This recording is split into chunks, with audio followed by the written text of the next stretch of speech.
Bienvenidos a su canal de YouTube Español en Casa. Vamos a continuar hoy con la tercera parte de un taller que yo impartí a un bufete de abogados, donde yo compartí un poco acerca de mi experiencia con los errores más comunes a la hora de escribir. Entonces me pareció que era útil que ustedes, que son parte de mi comunidad educativa, también tuvieran acceso al contenido que yo impartí en este taller, de forma tal que ustedes también aprendan conmigo. Así que habíamos visto en los videos anteriores el uso de mayúsculas, el uso exagerado de oraciones compuestas, es mejor usar oraciones simples. Habíamos visto los casos más comunes de acento diacrítico y nos habíamos quedado aquí en la acentuación de los pronombres. Entonces, ¿qué es lo que sucede? Que qué, cuál, cuán, cómo, cuándo, cuánto llevan acento cuando actúan como pronombres interrogativos y exclamativos. Y por eso es importante diferenciar el pronombre del adjetivo interrogativo exclamativo, porque el pronombre lleva acento y el adjetivo no. Entonces, si yo tengo una oración que dice ¿quién llegó? Si ustedes se fijan aquí, la palabra quién tiene que llevar acento porque actúa como un pronombre, es un pronombre de tipo interrogativo. Si yo digo ¿qué viaje tan largo has hecho? En este caso, este que está en una oración exclamativa y como está pegado a un nombre, quiere decir que es un adjetivo de tipo exclamativo y no va a llevar acento. ¿Quién lo dijo? Lleva acento porque es pronombre, no lleva detrás ningún verbo, por tanto no puede estar modificando a nadie, no puede ser un adjetivo.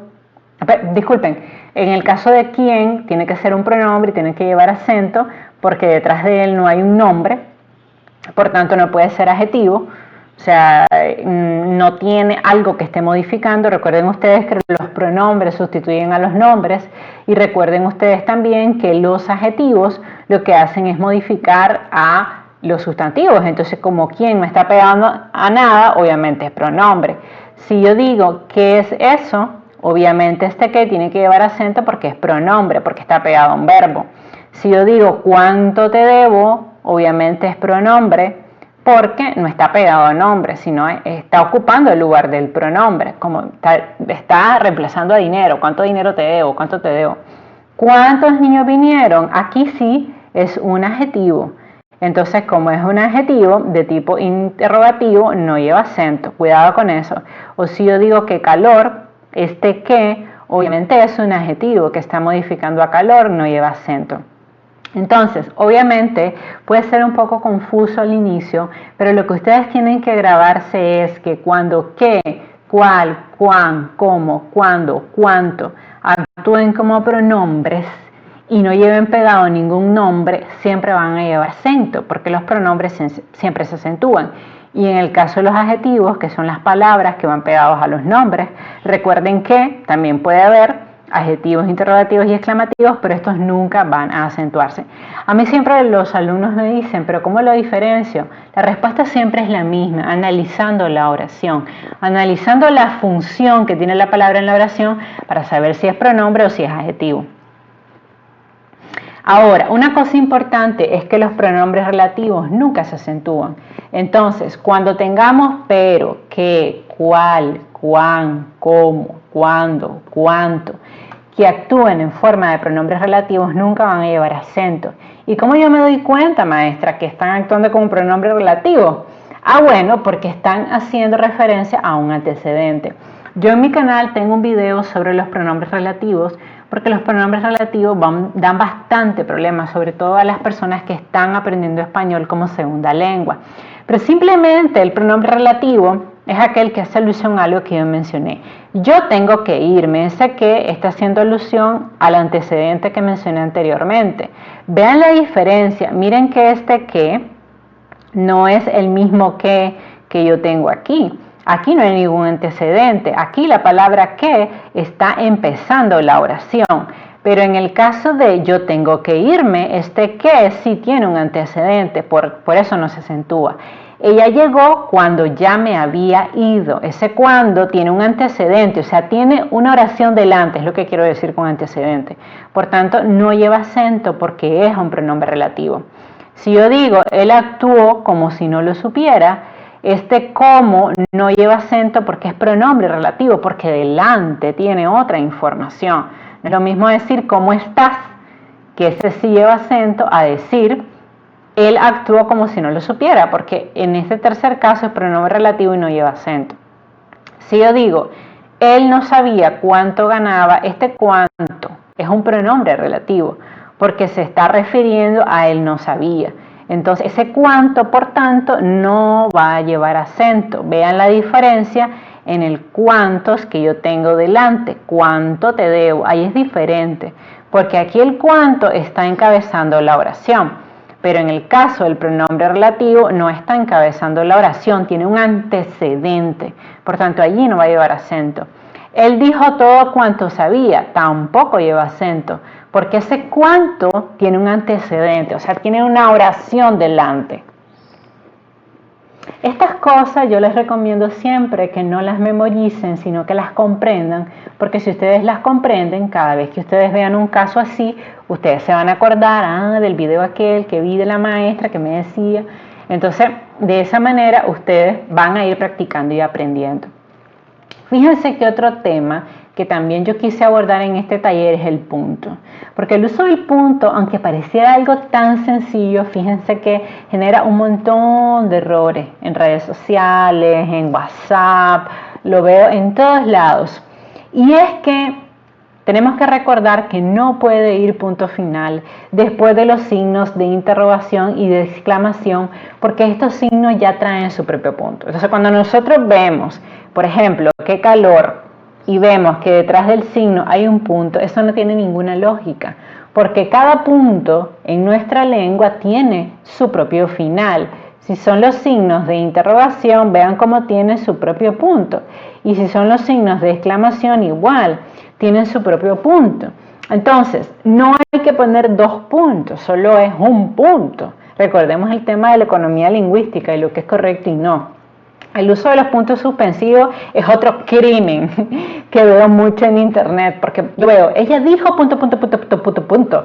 O sea, hay gente que pone hasta 10 puntos, 30 puntos, 15 puntos, Dios. O sea, son 3 puntos. El punto suspensivo indica que se interrumpió lo que se está diciendo. O sea, que algo pasó, la persona se murió y no pudo terminar la frase, o que alguien le interrumpió. Ella comentó que, o también lo usamos cuando alguien ya sabe el final o cuando lo queremos dejar en duda en forma de broma. Pero son 3 puntos, no son ni 4 puntos, ni 5 puntos, ni 6 puntos. ¿Por qué? Porque tiene que haber orden en la lengua. O sea, no podemos escribir a como nosotros querramos. Si no, imagínense, está pasando lo que pasa ahora, que hay gente que pone 4 puntos, hay gente que pone 10 puntos, gente que pone 30 puntos. No, son 3 puntos nada más. Tampoco se utiliza punto después de una abreviatura cuando esté al final de una oración, ¿no? Porque, ¿qué es lo que pasa? ¿No? Las abreviaturas ustedes saben que llevan a punto, entonces tampoco después del punto que corresponde a una abreviatura que está al final de una oración se debe poner puntos para que haya doble punto, o sea, eso no tendría sentido, ¿no? Es un punto, no es punto punto. No llevan punto los subtítulos de los capítulos ni las entradas de los índices. Otro gran problema que la gente de los índices le pone punto a todo. No, el punto va al final de las oraciones. Y hay reglas para usar el punto. Obviamente que sí van a llevar punto cuando nosotros en un ensayo citamos una bibliografía. Por ejemplo, Pardo, María Laura, siendo la normativa APA, Derecho y Lingüística, edición, nueva edición, Bueno Aires, 1996, aquí se va a ir un punto porque esto es una cita bibliográfica. Y tampoco llevan punto los años ni las siglas. Eso es un invento, no llevan. Ahora, el tema de los 2 puntos y la coma, que también nos da mucho problema, hay que recordar que los 2 puntos se usan para iniciar una cita textual que siempre comenzará en mayúscula y en comillas. Eso es otro problema porque hay mucha gente que después de los 2 puntos no usa mayúscula o usa mayúscula pero se le olvida la comilla. Yo tengo varios videos sobre eso porque eso se le llama estilo directo, estilo indirecto, cómo citar. Pero recuerden siempre que detrás de los 2 puntos ustedes tienen que poner obligatoriamente una mayúscula y tienen que poner la cita entre comillas porque esa cita no es de usted, es de otra persona. Si ustedes no le entrecomillan, están diciendo que ustedes dijeron eso. Miren lo grave, y eso es plagio. La coma, otra cosa importante, porque es un error que he visto mucho, jamás deberá separar el sujeto del predicado, porque he estado viendo estas construcciones incluso en periódicos. Un desgraciado accidente motivó la renuncia de la comisión directiva. No podemos usar una coma para separar el sujeto del predicado. Eso es un error total.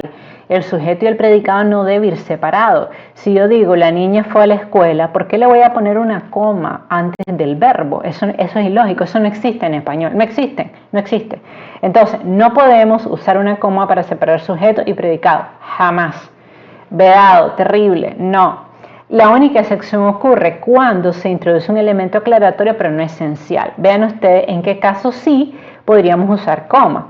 Toda la familia, incluido el hermano, estaba de acuerdo. Ahí lo que sucede es que incluido el hermano es una información que es removible de la oración, que no es esencial dentro de la oración y por eso va entre comas. Aquí es muy diferente al caso anterior, donde simplemente yo quiero separar sujeto y predicado, cosa que es totalmente incorrecta. Cosa importante es que no se coloca coma delante de las conjunciones y, ni o tampoco. Por ejemplo, María, Juan y Elena son hermanos. Esa es la manera correcta. La manera incorrecta es la que yo puse aquí.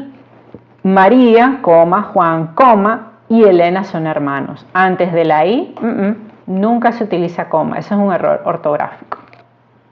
Ahora, ¿cuándo sí tenemos que usar coma? Por ejemplo, cuando omitimos un verbo. Vean aquí el ejemplo. El árbol había perdido sus hojas, el hombre su buen humor. ¿Qué es lo que sucede aquí? Yo estoy omitiendo, si ustedes se fijan aquí, el verbo. En el segundo caso, ¿no? El árbol había perdido sus hojas, tengo verbo, pero en el segundo caso, el hombre su buen humor, yo estoy omitiendo el verbo. Y para aclarar que aquí hay una omisión del verbo, porque en la segunda oración yo estoy empleando el mismo verbo de la primera, yo tengo que utilizar comas. Eso es obligatorio. Si yo digo, la niña había botado la comida, el niño su refresco, yo tengo que usar una coma para indicar que yo suprimí el verbo. Otra cosa importante, se va a usar coma después de los conectores, sin embargo, además, asimismo, no obstante, en efecto, por último y en consecuencia cuando inician frases. Por ejemplo, sin embargo, no pienso volver atrás. Correcto. Después de sin embargo, uso coma. Además, coma, eso quedó muy claro. Perfecto, uso de coma. No obstante, coma, su colaboración fue invaluable. Perfecto. Ahora, en el caso de frases coordinadas con la conjunción ni, también usamos coma. Si yo digo, no insistió en su reclamo, ni solicitó visa, ni amplió los fundamentos de su recurso, ahí es correcto. Ella no ayudó a su mamá, ni a su abuela, ni a su papá, ni a su hermano, ¿no? Ahí yo tengo que usar coma para separar la conjunción ni de los elementos. Ahora, el punto y coma también nos da muchísimo problema porque es que la definición es un poco confusa. Dice la RAE que el punto y coma indica una pausa más intensa que la coma, pero menos que el punto. Entonces, como da esa discrecionalidad, a veces uno se confunde. No obstante, la regla que yo creo que todos debemos manejar y que no debemos olvidar es que ustedes van a usar punto y coma para separar una oración donde ya usaron comas, ¿no? Vean aquí, la primera propuesta era trivial. Como aquí ya tenemos una coma, ¿no? La siguiente pausa del discurso no puede ser otra coma, tendrá que ser punto y coma. Como van a ver aquí, la primera propuesta era trivial, coma, pero interesante, y aquí uso punto y coma, porque ya anteriormente yo utilicé coma, y esa doble repetición no la acepta la RAE. Dice, después de haber usado coma, tienes que usar punto y coma. La segunda, en cambio, resultaba un poco irracional, tenemos la misma situación, tenemos comas, entonces aquí usamos punto y coma. La tercera, en fin, requiere de un sereno análisis. Entonces, en esos casos sí, tenemos que utilizar punto y coma. Vamos a terminar aquí con la raíz y el guión. La raíz y el guión también da bastante problema porque a veces en los ordenadores se nos confunde, no aparece. Se diferencia de que una es un poquito más larga que la otra. Y la raya la usamos en los guiones de diálogo y para realizar listados. Por ejemplo, en este caso, ¿quieres verlo? Claro, dijo él. Tomás le dijo, esto es para vos. En este caso, yo estoy usando la raya para meter todos los diálogos o también para realizar listados. Me compré varios colores, rojo, negro y azul. Voy a aclarar una cosa, vean cómo estas enumeraciones en listado van en minúscula y no en mayúscula. Ahora, el guión, por su parte, sirve para unir palabras compuestas, como por ejemplo teórico-práctico, que aquí lo tengo. Este guión que yo tengo aquí es un guión mucho más corto que el guión del diálogo. Así lo van a diferenciar. Lo que pasa es que, como les digo, como en los ordenadores, a veces se nos hace un poco difícil. Yo creo que por eso es que ha habido como una confusión, pero la raya es larga y el guión es cortito. Además, el guión nos permite separar las palabras al final de los renglones cuando no hay espacio. Entonces, digamos que yo estoy escribiendo mamá, ¿no? Y entonces aquí tengo el renglón y obviamente tengo que, no me cabe, pues no puedo seguir ahí, tengo obviamente que poner mamá, o sea, la otra partecita al otro lado, y entonces yo pongo un guión para indicar que estoy separando la palabra. Entonces, recuerden, ¿no? La raya es para diálogos, para listados, y el guión para separar palabras compuestas y para separar las palabras al final del renglón.